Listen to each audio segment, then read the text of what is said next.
તો સ્વાગત છે આપ સૌનો ધ રસોઈ શોમાં પાવર બાય અદાની મસાલા સ્વાદના સર્જકો અને આજે મારી સાથે છે પવલોમી મેમ. તો પવલોમી મેમ, તમારી ફેવરેટ ક્યુઝિન કઈ છે?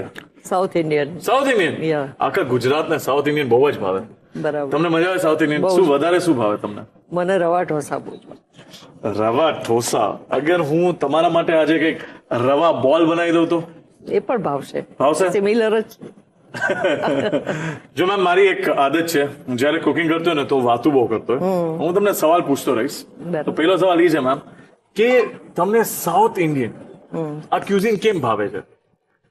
સાઉથ ઇન્ડિયન ક્યુઝિન મને નાનપણથી ભાવે છે કારણ કે મારા મમ્મી, હું નાની હતી ત્યારે બી અમને ઇડલી ઢોસા ખવડાવતા હતા, જ્યારે પથ્થર પર વાટીને ખવડાવતા હતા. એ બેસ્ટ હતું ને? હા, બેસ્ટ હતું. મારો સનને મેં ઉટી ભણવા મૂક્યો ત્યારે મેં રેસ્ટોરન્ટ કરી ત્યાં, એટલે મને ત્યાં સાઉથ ઇન્ડિયનમાં રહીને મને ભાવતું હતું, એટલે ત્યાંનું ખાવાનું મને આજની તારીખમાં બી બહુ જ મિસ કરી રહી છું. વાવ, મતલબ તમે પોતે ત્યાં રેસ્ટોરન્ટ કરી હતી? Yeah. તો કેમ અચાનક ગુજરાતથી ઉટી? એ મારા સનને ત્યાં સ્ટડી કરવા મૂક્યો, અચ્છા. એટલે પછી મારે ને 6 વર્ષના બાળકને એકલો નતો મૂકવો, Obviously. એટલે પણ મેં મારો અહીંયા બ્યુટિકનો ધંધો વાઇડઅપ કરીને ત્યાં ઉટીમાં રેસ્ટોરન્ટ ચાલુ કર્યું. વાવ. ઓકે, હવે ફ્રાય પેન ગરમ છે. આપણે 2 ચમચી જેટલું તેલ લઈ લઈ. ઓકે, આપણે સાઉથ ઇન્ડિયન વસ્તુ બનાવીશું, બરાબર? તેલને મસ્ત ગરમ કર્યું છે તો આપણે પેલા શું વસ્તુ નાખશું? બરાબર, હિંગ નાખશું. હવે કડી પત્તા પણ મને મજા આવે અગર હું એના રીતના તોડીને હાથથી તોડીને, હા. એનાથી સ્મેલ વધારે છે. શું વાત છે મેમ. હવે 1 નાની ચમચી રાઈ. આમાં જીરું જાય? નહીં, વેરી ગુડ. ઓકે, હવે અડદ દાળ. અડદ દાળ. પરફેક્ટ. આને પણ આપણે આમાં 1 નાની ચમચી એડ કરી દે અને આ તીખાસ માટે સૂકા લાલ મરચાં સૂકા લાલ મરચા અગેન આને પણ આ રીતના ક્રશ. ક્રશ કરી દે. હવે આદુ અને મરચાની પેસ્ટ 1 ચમચી. આ 2 ચમચી જેટલું નારિયેળનું ખમણ છે, આપણે એ એડ કરશું. હવે જેટલી પણ વસ્તુ મારી પાસે અહીંયા છે ને, જેમ કે આ છે આપણે ફણસી, ફણસી. એને મેં મસ્ત આમ ફાઇન ચોપ તો નહીં, રફ ચોપ કર્યા છે, એટલે 2 ચમચી જેટલું આપણે ફણસી લીધું છે. ઓકે, સેમ વસ્તુ ગાજર છે. ઓકે, રફ ચોપ, એ પણ આપણે 2 ચમચી એડ કરશું. મકાઈ છે, આ પણ 2 ચમચી જેટલું, અને 1 ચમચી શિમલા મિર્ચ. હવે જો નારિયેળ જે છે ને એ મસ્ત કુક થઈ ગયા ને, હા, એને શેકાવાથી એની અરોમા ખૂબ જ સુંદર. અને પરફેક્ટ હવે એ સ્પોટ હીટ થઈ ગયું છે. હવે આપણે 1 કપ રવો એડ કરશું, આને પણ મસ્ત શેકી લેશું. આ સેમ ટાઈમે આપણે 1 નાની ચમચી કાળી મરી એડ કરી દે. અને આ મારી ફેવરેટ વસ્તુ છે, જે પણ વસ્તુ બનાવતો હોય ને, ધનિયા. સાઉથ ઇન્ડિયન, અવધી, ગુજરાતી, ફ્રેશ કોથમીર તો હોય જ. કુકિંગ ટાઈમે નાખવાનું જ, એની મજા કંઈક અલગ જ છે. તો રસોઈ શો મેમ કેટલા વર્ષથી જોવો છો? રસોઈ શો જ્યારથી શરૂ થયો ત્યારથી જોઈએ છે. તો જ્યારે તમે ઉટીમાં હતા તો તમને લાગે છે કે રસોઈ શોના રેસિપીઝ તમને હેલ્પ કરી છે ત્યાં? જ્યારે હું ઉટી હતી ત્યારે રસોઈ શો ત્યાં ચેનલ ઉપર આવતો નહોતો, કારણ કે ત્યાં અમારે ત્યાં તામિલ ચેનલ આવતી હતી. બીજું એ કે મને ટાઈમ પણ નહોતો મળતો. ઓબ્વિયસલી તમે એટલા બિઝી હતા, પણ પેલા જોયું હતું તો એ કામ તો આવ્યું હશે ને? પહેલા જોયું હતું, એ કામ આવ્યું. રાઈટ એમાં રાઈટ પરફેક્ટ રેસીપી આવતી હતી, પરફેક્ટ મેઝરમેન્ટ હતું, એટલે મને ઘણું બધું હેલ્પ થયું. રાઈટ. હવે હું છે ને આમાં સોલ્ટ એડ કરવાનો છું. ઓકે, મીઠું છે સ્વાદ અનુસાર. યસ. હવે જો રવો મસ્ત શેકાઈ ગયો છે. નોર્મલી જ્યારે પણ આપણે ઉપમા બનાવતા હોય, પાણી નાખી દો એટલે ઉપમા જ થઈ જશે, રાઈટ? તો ગરમ પાણી જ યુઝ કરાય, હા કે ના? હા, રાઈટ? એનાથી સારી રીતે કુક થાય. પણ આપણે બોલ બનાવે છે અને આપણે 2 કુકિંગ કરવાના છે. ઉપમા બનાવશું, ઠંડુ થવા દઈશું, એનું બોલ બનાવશું, સ્ટીમ કરશું, પાછું ફરીથી ફ્રાય કરશું, રાઈટ? એટલે અત્યારે રૂમ ટેમ્પરેચર પાણી પણ ચાલે. એટલે 1 કપ જેટલું પાણી આપણે એડ કરશું. ઉપમા કરતા ઓછું. યસ, ને પણ વધારે એડ કરશું એવું નથી. હા, મેન જેમ પેલા હોય શું તો છે કે ફૂલશે સારી પેલા રીતે. ફૂલશે, એને પેલા સારી રીતે કુક કરી લે. વધારે પાણી જાય તો શું થાય, મસાલા બધા આપણે ફરીથી એડ કરવા પડે, એટલે પાણી સ્ટેપ બાય સ્ટેપ એડ કરશું. હવે આમાં શું છે, તીખાસ છે, બરાબર? એટલે લાલ મરચું નાખ્યું છે, મરી નાખ્યું છે, સ્વીટનેસ છે કોકોનટની, મકાઈની. ખાલી બેલેન્સ જ કરવાનું છે આપણે અત્યારે. હવે આપણે ઓર પાણી નાખશું.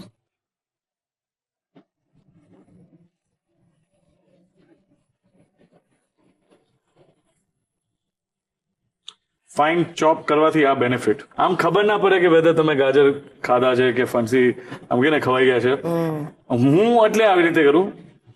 મારા ઘરમાં મારી ડોટર છે, એને પાલક ફણસી ઓછું ભાવે અને હું એને કહેતો હોય કે ખાઓ, તો આવી રીતે બોલ બનાવીને મસ્ત ખવડાવી દઉં, ખબર ના પડે. તો તમારે એવું થયું છે તમારા સનને એવું કઈ? મારા સરને પણ આવી રીતે જ હું જુદું જુદું બનાવીને વેજીટેબલ્સ ખવડાવતી હતી કે એને અચ્છા. ખ્યાલ ના આવે કે કયું વેજીટેબલ એ ખાય. હા, હવે મારે એક વસ્તુ જો આપણે આમાં ઘટે છે. શું ઘટે છે ખબર છે તમને? કયો આઈડિયા છે?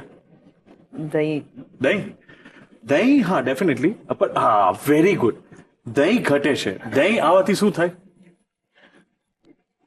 એનાથી થોડુંક ટેક્સચર બદલાય અને ટેસ્ટ પણ વધે, દહીં આવવાથી નેચરલ ખટાશ આવે. ખટાશ આવે. હવે મારે દહીં નથી તો હું શું કરું? લીંબુ, લીંબુ પણ નથી તો હું શું કરું? આમલી. આમલી પણ નથી તો હું શું કરું? આમચૂર. ઓકે. તો નીરવભાઈ, તમે એક કહેવાય ને કે એક ઇન્ફ્લુઅન્સર છો, એટલે ફૂડ ને અલગ અલગ ફૂડ ને તમે કવર કરો છો, એટલે કે ફૂડ ઇન્ફ્લુઅન્સર છો, રાઈટ?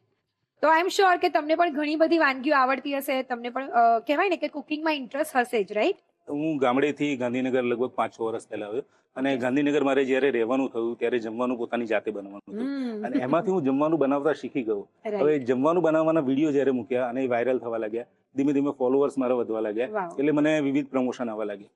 હવે ફૂડ ઇન્ફ્લુએન્સર તરીકે મેં ઘણા બધા રેસ્ટોરન્ટ ને બધું કવર કર્યું છે, મોટી મોટી હોટલો છે અને ખાસ અત્યારનો જે સમય છે મારો એ વધારે પડતો મારો રિસોર્ટમાં કવર થાય છે. હું મહિનાના 10 થી 12 દિવસ રિસોર્ટની અંદર રહું છું અને રિસોર્ટ એક્સપ્લોર કરવાનો, ત્યાંનું ફૂડ ટેસ્ટ કરવાનો અને બધી અલગ અલગ વેરાયટીઝ એ લોકો બનાવતા હોય છે અને એ બધું ટેસ્ટ કરવાનું અને એ બધું રીલ દ્વારા જનતા સુધી પહોંચાડવાનું, એ મને બહુ મજા આવે છે. વાવ. એટલે એમ કહેવાય કે સૌથી પહેલા છે ને તે માર્કેટિંગ કેવી રીતે થતું હતું? તો લાઈક એટલે ન્યૂઝપેપરમાં તમે પેમ્પલેટ જોવા મળે, હોર્ડિંગ્સ લાગેલા હોય, અથવા તો તમે માઉથ પબ્લિસિટી કેવી રીતે હોય. પણ અત્યારનો જે જમાનો છે અને સ્પેશિયલી જેનઝી કે જે લોકો કહેવાય ને કે સોશિયલ મીડિયા પર બહુ જ એક્ટિવ છે, કઈ વસ્તુ ક્યાં મળે છે એ બધું તમને નોલેજ ત્યાંથી મળે, એટલે ડેફિનેટલી એનાથી બંનેને ફાયદો છે. અને તમે જેમ કીધું એ પ્રમાણે કે તમે જ્યારે ગાંધીનગર એકલા રહેવાનું થયું એટલે તમને કુકિંગનો કરવું પડ્યું અને ત્યાર પછી તમને ગમવા માંડ્યું. તો આઈ એમ શ્યોર કે આજની આ જે રેસીપી છે એ તમે કદાચ બનાવતા હશો યા તમારી રીતે બનાવતા હશો, એટલે એ બધી પણ આપણે વાત કરીશું. તો અત્યારે આપણે બનાવીએ છીએ બીટરૂટ પરાઠા અને સાથે કહેવાય ને કે એનું એક સ્ટફિંગ બનાવીશું પનીર અને વેજીટેબલ્સનું. તો શરૂઆત કરીએ. પરાઠા બનાવીએ છીએ એટલે સૌથી પહેલા એનો લોટ બાંધવાનો હોય અને અત્યારે આપણે બીટરૂટ પરાઠા બનાવીએ છીએ એટલે અહીંયા મેં જે આપણું બીટ હોય કાચું એના થોડા ટુકડા કરીને એને થોડું પાણી એડ કરીને એને ક્રશ કરી લીધું અને પછી નીચવીને એનો મેં રસ કાઢી લીધું છે. અને અત્યારે આપણે એકદમ મેદામાંથી જ નથી બનાવતા, તો અત્યારે આપણે 1 કપ જેટલો ઘઉંનો લોટ લઈએ છીએ અને સાથે થોડું પરાઠાને ટેક્સચર મળે અને કહેવાય ને કે એક ફ્લેકી અને થોડુંક એવી રીતનું થાય, તો એના માટે 1 મોટી ચમચી જેટલો મેંદો એડ કરીએ છીએ. સ્વાદ પ્રમાણે મીઠું લઈ લઈએ અને લોટને પણ થોડી ફ્લેવર આપીએ, એટલે કે એની અંદર આપણે થોડું લાલ મરચું એડ કરીએ છીએ. લગભગ અડધી ચમચી જેટલું મેં લાલ મરચું લીધું છે અને અડધી ચમચી જેટલું ધાણા જીરું લઈએ છીએ અને ચપટી હળદર લઈએ છીએ. હવે આ જે બીટરૂટનો જ્યુસ છે એ એડ કરી દઈશ એટલે એનાથી એને સરસ કલર મળી જશે અને આમાંથી જ આપણે લોટ બાંધીને તૈયાર કરીશું, પાણી નથી એડ કરતા. જેમ તમે આ બીટરૂટના જે રીતે પરાઠા બનાવો છો એ રીતે મેં પણ એકવાર પાલકના પરાઠા ટ્રાય કર્યા હતા અને પાલકને બી આવી રીતે મેં ગ્રેવી કરી અને એનો બી લોટ બાંધીને સેમ ગ્રીન કલરના પરોઠા જે બને. Yes, correct. એટલે કહેવાય ને કે આ બે બહુ કોમન છે. તમારે કહેવાય ને કે લાલ કલર આપવો હોય તો બીટરૂટ અને લીલો આપવો હોય તો પાલક. દેખાય છે તો સરસ, એટલે હું ઘરે જઈને આ ચોક્કસ ટ્રાય કરવાનો છું. યસ. એટલે એ જ વાત છે નીરવભાઈ કે જ્યારે આપણે કોઈકને પણ મળીએ અથવા તો કહેવાય ને કે કશું જોતા હોઈએ અથવા તો કોઈની સાથે વાત કરીએ તો એમાંથી આપણે ઘણા બધા આઈડિયાઝ મળતા હોય છે. હું પણ જયારે ગામડે હતો ત્યારે મમ્મી રસોઈ શો રેગ્યુલર જોવે, હું પણ એની પાસે બેસીને જોતો અને એ બધામાંથી જયારે આ શહેરમાં આવ્યો પહેલા મને એવું થતું કે આ બધું શું કામનું છે, રસોડું તો મમ્મી સાચવવાની છે, પણ જયારે હું ગાંધીનગર રહેવા આવ્યો ત્યારે મને ખબર પડી કે જમવાનું બનાવવું કેટલું ઇમ્પોર્ટન્ટ છે. અને એ બસ એ રસોઈ શો છે, બીજા બધા રેફરન્સ લઈ અને પછી જયારે મેં જમવાનું બનાવવાનું શરૂ કર્યું અને અત્યારે એકદમ સરસ જમવાનું મારા હાથે બને છે. વાવ, બહુ જ સરસ કહેવાય. અને હું સાચી વાત કહું ને તો મારી આ જે જર્ની છે રસોઈ શોની એમાં, તો હું જયારે એટલે મારું 12મું ધોરણ પત્યું અને ત્યાર પછી કોલેજમાં એટલે થોડું આપણે થોડી રિલેક્સ થઈ જઈએ આપણે લોકોને, રાઈટ? ત્યારથી હું રસોઈ શો જોતી હતી. એટલે 2009 થી હું રસોઈ શો જોતી હતી અને મારી પાસે આજની તારીખે પણ એ સમયમાં કયા એક્સપર્ટે કઈ રેસીપી બનાવેલી, કઈ તારીખે બનાવેલી, એ બધી મેં લખેલી છે. રિટર્ન મારી પાસે બુક્સ છે, મારી એ મેમરીઝ છે. હા, ટ્રસ્ટ મી, હું એ કહું છું. અને હજી સુધી એ મારી પાસે છે. અને ત્યારથી કહેવાય ને કે જ્યારથી મેં જોવાની શરૂઆત કરી અને ત્યારથી આપણે એક ઇન્ટરેસ્ટ જાગે કે ચલો ને મમ્મી તો બનાવે જ છે, આપણે કેમ નહીં ટ્રાય કરીએ. એટલે ત્યારથી હું જે રસોઈ શો જોતી હતી, લોકોને હું ટીવી પર જોતી હતી, અને આજે એવું છે કે હું પોતાની જાતને રસોઈ શોના રસોડે જોઉં છું ટીવી પર. અને એ ટાઈમે તો સોશિયલ મીડિયાનું પણ આટલું બધું હતું નહીં. હા. એટલે જ્યારે ટીવી પર રેસીપી ચાલતી હોય ત્યારે Yes. મારી બેન પણ નોટ ડાઉન કરતી હોય કે આ વસ્તુ આટલી નાખવાની છે, એ બધું જ નોટ ડાઉન Yes. કરતા હતા. કરેક્ટ. તો લોટ આપણો તૈયાર થઈ ગયો છે. હવે આપણે તેલ એડ કરવાનું છે. એટલે લગભગ 1 ચમચી જેટલું અત્યારે હું નાની તેલ એડ કરું છું અને એને હવે સરસ રીતે કેળવી લેવાનું છે. અને સાચું કહું ને તો મને હવે એવું થાય કે ત્યારે તો મેં આટલી બધી રેસીપી લખીને મહેનત કરી હતી, ઇવન તમારી સિસ્ટરે પણ એવું કર્યું. પણ હવે તો રસોઈ શો જો તમારે જોવો હોય તો પહેલા એવું હતું કે ફક્ત તમે ટીવી પર જોઈ શકો, પરંતુ હવે તમારે જો રસોઈ શો જોવો હોય તો તમે ગમે ત્યારે ગમે ત્યાં એને જીઓ હોટસ્ટાર પર જોઈ જ શકો છો. તો ચાલો શરૂ કરીએ ધ રસોઈ શો પાવર્ડ બાય અદાણી મસાલા, સ્વાદના સર્જકો. તો નીલમબેન, તમારી દીકરીની એક નાની દીકરી છે, રાઈટ? તો એને માટે પણ એવું થતું હશે કે નાનું બચ્ચું છે ઘરમાં, તો એવું તો શું અવારનવાર બનાવીએ, ઘણી વખત એની ડિમાન્ડ આવતી હોય. આઈ એમ શ્યોર કે નાની હોય તો એ બધી ડિમાન્ડ પૂરી કરે, રાઈટ? હા. તો તમારું પણ એવું છે? હા. અચ્છા. અને ક્યારે એવું થયું છે કે કહેવાય ને કે સ્કૂલમાં કંઈક લંચ બોક્સ લઈ જવાનો હોય ને ત્યારે એમ હોય કે ના, આજે તો મને નાની આ જ બનાવીને આપે, અને એની ડિમાન્ડ એવી હોય તો એવું શું છે? હા, એને ભીંડાનું શાક બહુ ભાવે છે. તો એ કે મને ભીંડા બનાવી દેજે એમ. યસ. અને આમે દરેક નાના બાળકો હોય ને એટલે ભીંડાનું શાક તો એમનું ઓલ ટાઈમ ફેવરિટ હોય, રાઈટ? હા.